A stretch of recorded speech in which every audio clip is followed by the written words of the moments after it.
नमस्कार, मैं हूं प्रमोद और आप देखना शुरू कर चुके हैं दी-सड़कनामा.com। जैसा कि आप सब लोग जानते हैं कि आदमपुर में उपचुनाव चल रहा है और अलग अलग सभी राजनीतिक पार्टियों ने अपने नामांकन दर्ज करवा दिए हैं और अब चुनाव जो है प्रचार है वो गति पकड़ गया है। हमारे साथ इस वक्त कांग्रेस के वरिष्ठ नेता हैं, पूर्व में मंत्री रहे अशोक अरोड़ा। अरोड़ा जी, कैसे देखते हैं इस चुनाव को लेकर के आप आदमपुर में? हालांकि ये चौधरी भजनलाल का गढ़ कहा जाता है ये इलाका, क्योंकि एक ही चुनाव है वो किसी अन्य व्यक्ति ने जीता, बाकी इसी परिवार का दबदबा इस सीट पे रहा है। और इस सीट की हम बात करें, 2009 में कड़ा मुकाबला देखने को मिला जयप्रकाश और कुलदीप बिश्नोई के बीच। हालांकि इस बार जो उपचुनाव हो रहा है उसमें जयप्रकाश कांग्रेस के प्रत्याशी हैं, कुलदीप बिश्नोई के बेटे हैं वो भव्य बिश्नोई बीजेपी के प्रत्याशी हैं। इस चुनाव को आप कैसे देखते हैं? देखिए, कोई भी उपचुनाव होता है उसका अपना एक अलग महत्व होता है जी। क्योंकि उपचुनाव पे नज़र पूरे देश की होती है। आज पूरे देश के अंदर केवल 7 विधानसभा क्षेत्रों में उपचुनाव हो रहा है और जहाँ तक आदमपुर उपचुनाव की बात करें, ये तो लोगों पे थोपा हुआ चुनाव है। यहाँ पर कुलदीप बिश्नोई जी कांग्रेस से एमएलए बने थे और किस बात से इस्तीफा दिया कि मुझे प्रधानी पार्टी ने बनाया इसलिए मैं इस्तीफा देता हूँ। इस्तीफा देते यहाँ बहुत लंबे समय तक बालसमंद के अंदर मुआवजे को लेके लोग धरने पे बैठे थे। सरकार पे दबाव बनाने के लिए इस्तीफा देते तो मानते कि लोगों के लिए इस्तीफा है। आपके आदमपुर मंडी में पीने का पानी लोग काला पी रहे हैं, सीवरेज का बीच में मिल के आ रहा है। उसकी समस्या को हल करने के लिए इस्तीफा देते तो मानते कि लोगों के लिए इस्तीफा दिया। 1 साल तक 700 किसान मारे गए, लोग धरने पे बैठे रहे, उसके लिए इस्तीफा नहीं दिया। इस्तीफा दिया केवल उन्हें प्रधान नहीं बनाया, इसके लिए इस्तीफा दिया। तो ये थोपा हुआ चुनाव है। एक दलित का बेटा प्रधान बना, आज उनको वो हजम नहीं हो रहा। और आज आदमपुर उपचुनाव की ऐसी है कि कुलदीप बिश्नोई को लोग इस थोपे चुनाव का सबक सिखाना चाहते हैं और प्रदेश की सरकार से भी आज लोग नाराज हैं। बढ़ती महंगाई की वजह से, बढ़ती बेरोजगारी की वजह से, नशे के बढ़ते बने और आज प्रदेश के अंदर भ्रष्टाचार फैला हुआ है। तो लोग बदलाव चाहते हैं और विकल्प केवल और केवल कांग्रेस पार्टी चौधरी भूपेंद्र सिंह हुड्डा है। तो लोग आने वाले विकल्प के लिए यहाँ कांग्रेस पार्टी के उम्मीदवार को जिताएंगे। कुलदीप बिश्नोई कहते हैं कि जयप्रकाश 2009 के बाद इस इलाके में नहीं आए, उनके इलाके में देनदारियां हैं, पता नहीं क्या क्या चीज़ें हैं वो चल रही हैं। तो क्या कांग्रेस उसको काउंटर कर पाएगी? व्यक्तिगत जो आदमी व्यक्तिगत आरोप पे आ जाता है, वो समझ लो कि उसने अपनी हार स्वीकार कर ली है।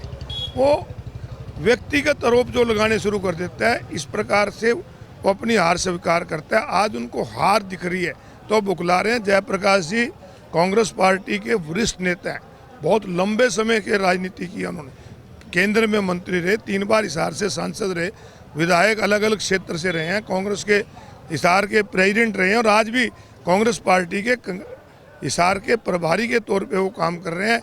वो बहुत वरिष्ठ व्यक्ति हैं। और जहाँ तक आपने गढ़ की बात कही थी, गढ़ हुआ करते थे राजे महाराजाओं के, जो माँ के पेट से पैदा होने वाला बच्चा ही राजा बनता था।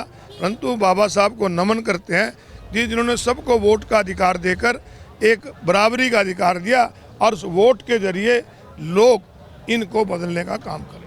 अरोड़ा जी, आप भी लंबे राजनीतिक हैं, कई बड़ी पार्टियों में आप रहे।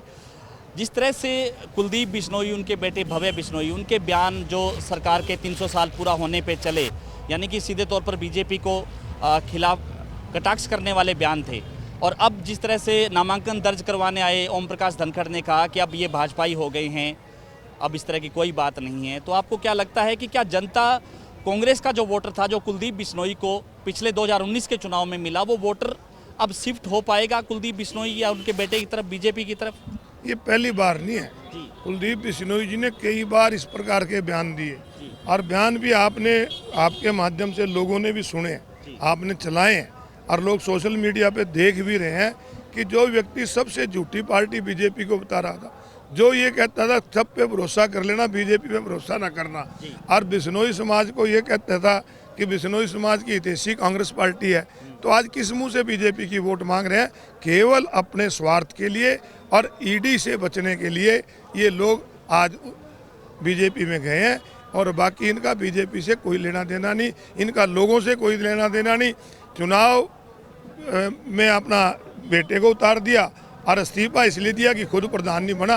केवल अपने परिवार से लोग बाहर नहीं जाते, इसलिए लोग इनको सबक सिखाए। अंतिम सवाल मेरा, आम आदमी पार्टी भी चुनाव लड़ रही है, प्रचार कर रही है कि हम दिल्ली मॉडल देंगे, पंजाब मॉडल देंगे, एजुकेशन और हेल्थ को बढ़ाएंगे, हमें एक मौका केजरीवाल को यहाँ भी मिलना चाहिए।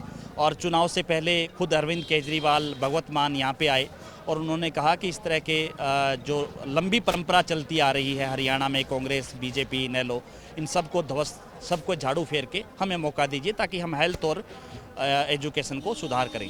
क्या लग रहा है, हालांकि आम आदमी पार्टी उपचुनाव पहली बार यहाँ पे लड़ रही है हरियाणा में, कितना आप उनका वजूद मानते हैं, कितने के वोटर मानते हैं, कुछ बदलाव हो पाएगा? हर राजनीतिक पार्टी का अधिकार है कि वो चुनाव लड़े, अपनी बात रखे, परंतु हर राज्य की अलग अलग राजनीति होती है। आपको याद दिलाता हूँ, दिल्ली में जब केजरीवाल की सरकार बनी थी, पूर्ण बहुमत से बनी थी, और 2019 में केजरीवाल जी की आम पार्टी ने पूरे हरियाणा प्रदेश में चुनाव लड़ा था, किसी जगह भी जमानत नहीं बची थी। हरियाणा प्रदेश की अपनी स्थिति है, हरियाणा प्रदेश में सरकार से दुखी हैं और विकल्प जो है केवल और केवल कांग्रेस पार्टी। जेजेपी के नेता आरोप लगा रहे थे कि हमारे पोस्टर नहीं है। मैं आपको दिखा दूं, सामने पोस्टर लगा हुआ है, दुष्यंत चौटाला का फोटो लगा है, लेकिन एक प्रोटोकॉल के लिहाज से उनके प्रदेश अध्यक्ष या राष्ट्रपति उनका फोटो भी नहीं है। लेकर के क्या कहेंगे, दोनों गठबंधन में सब कुछ ठीक ठाक चल रहा है आपको लगता है? देखिए, गठबंधन में क्या चल रहा है, पार्टी की फोटो किसने लगानी है, ये तो बीजेपी और जेजेपी वाले बता सकते हैं, परंतु जेजेपी का जो वोटर है वो सारा का सारा कांग्रेस को वोट दे रहा है। धन्यवाद। तो ये थे हमारे साथ अशोक अरोड़ा। लगातार हमारे साथ बने रहिए और इस वीडियो को ज़्यादा से ज़्यादा शेयर जरूर कर दीजिए ताकि तमाम लोगों तक की जानकारी पहुंचे। बहुत बहुत शुक्रिया।